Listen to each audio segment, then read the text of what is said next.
Hey YouTube, it's your boy Blue. Working on that Subaru today like I said I was going to. I didn't film most of this because there's a lot of bullshit along the way, but real quick I'll walk you through what I did do. So first, it's an EJ25 motor, so same as like a Subaru RS Forester. It's a single overhead cam. So I pulled the intake. That's all the intake. The battery's got to come out. Your windshield washer reserve. The radiator's got to come out. The two little pulleys that feed your power steering pump and your AC compressor. I pulled the starter. I pulled the alternator and the little cover that's right there. But basically, I didn't crack any power steering lines. I pulled this guy. Your power steering pump was right here. I pulled it, put it to the side. Same thing I did with the AC compressor, just the bracket. Instead of pulling the compressor away from the bracket, I was able to get the whole piece out, and I strapped it to the wheel well there. Like I said, I took the intake out, pulled that out, and what else did I do? I pulled the plugs, all the wires out. I cracked the fuel lines. Now, what I like to do to keep it pretty simple, stupid, is this one's not marked, so that one goes there when I go to reassemble it. This one is just the dash, so the dash will go with the dash. And then there's another one with a plus, and I'll link the plus like this to that one. So pretty simple enough. And then I pulled my throttle cables out. What I did do is I kept that check nut there, put some oil on it, backed out the threads all the way to get it out. So, and then I marked this one goes to that with that little red mark right there. So I like to keep it pretty simple when I do work on cars. Same thing with the bolts. I do not like to lose bolts, so I usually pull them out and remove the thing that I'm trying to remove. Then I put the bolts back in. It's a little easier that way, so that way you're not fumbling for all these bolts. See how I have some of these guys sticking out and stuff. So let me bring you up to speed to the point where I'm at right now. I don't think I can get underneath the car, but basically I pulled the starter out, which was right here. It's attached by two bell housing bolts. Pulled those out, removed the starter. I disconnected all the electrical right here. The goal is to keep as much as the intake intact so I can lift this motor up with the intake and pull it out. So I only have a couple bell housing bolts that I pulled.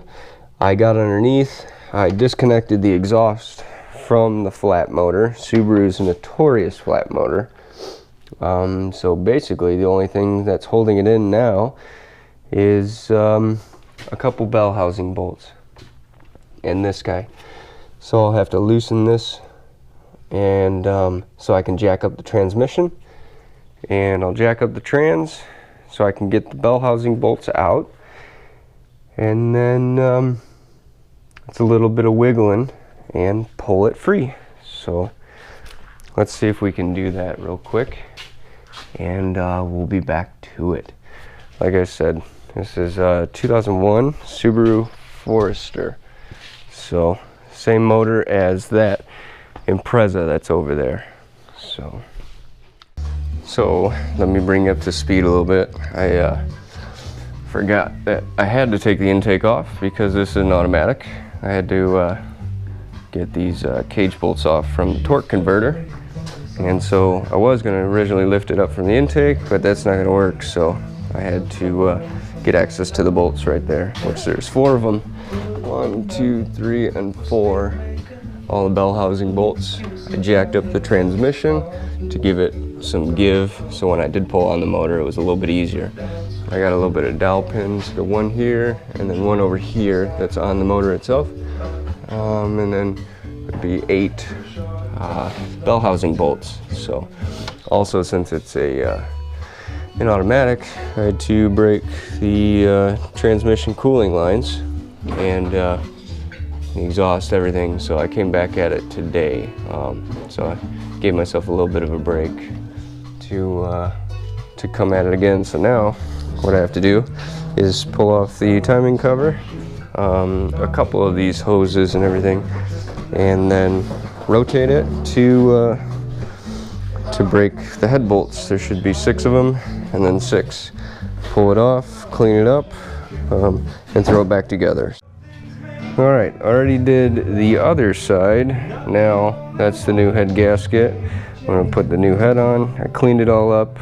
Should be good. So I'll walk you guys through that.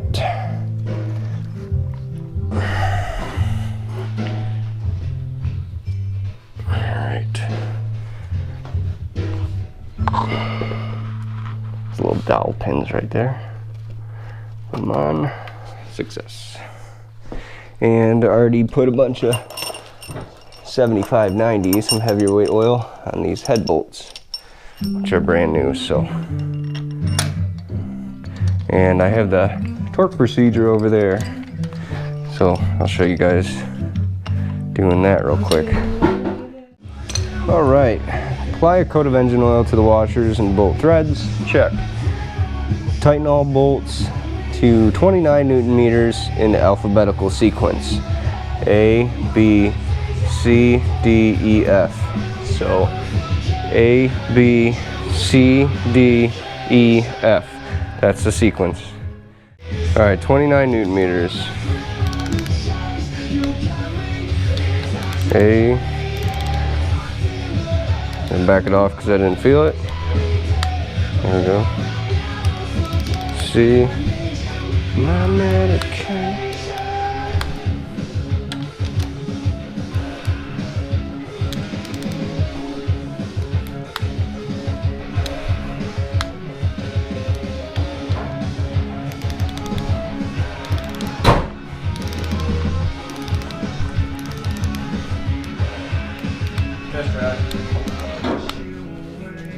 Now you beg me to stay.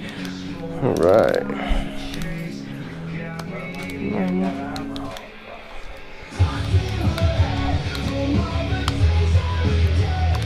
Alright, there's 29 Newton meters. Tighten all bolts to 69 Newton meters in alphabetical sequence. So 60. There's 60. 69.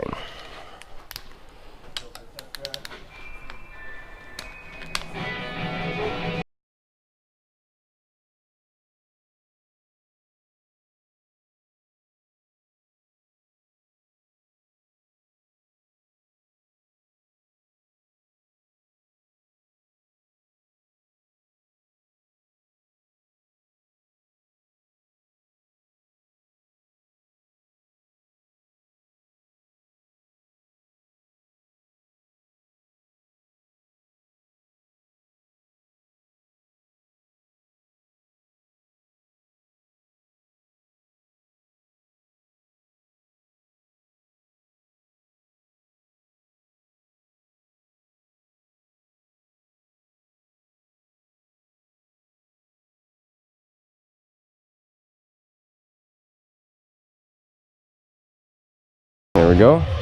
69 Newton meters.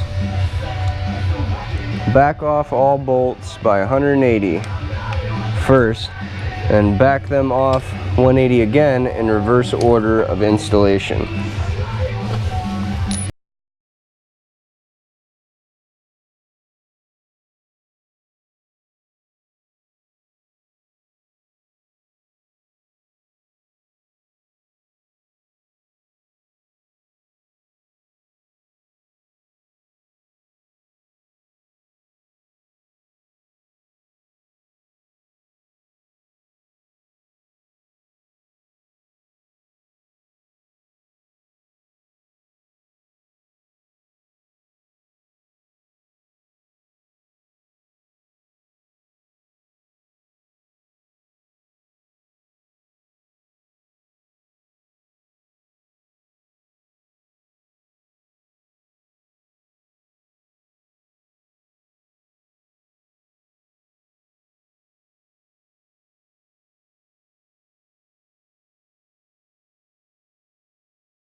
34.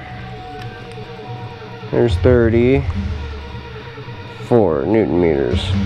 All right. A and B in reverse order of installation.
Alright, there's 15 Newton meters. Tighten all bolts 80 to 90 degrees in alphabetical sequence. So, 80 to 90 in alphabetical sequence.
Is the proper torque sequence.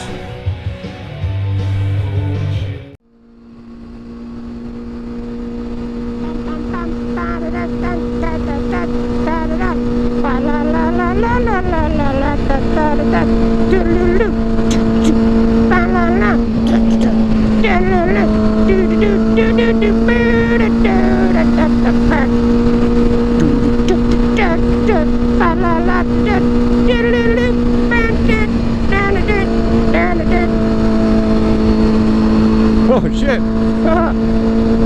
I was recording the whole time, dude. That's fucking... Whoops. This is embarrassing.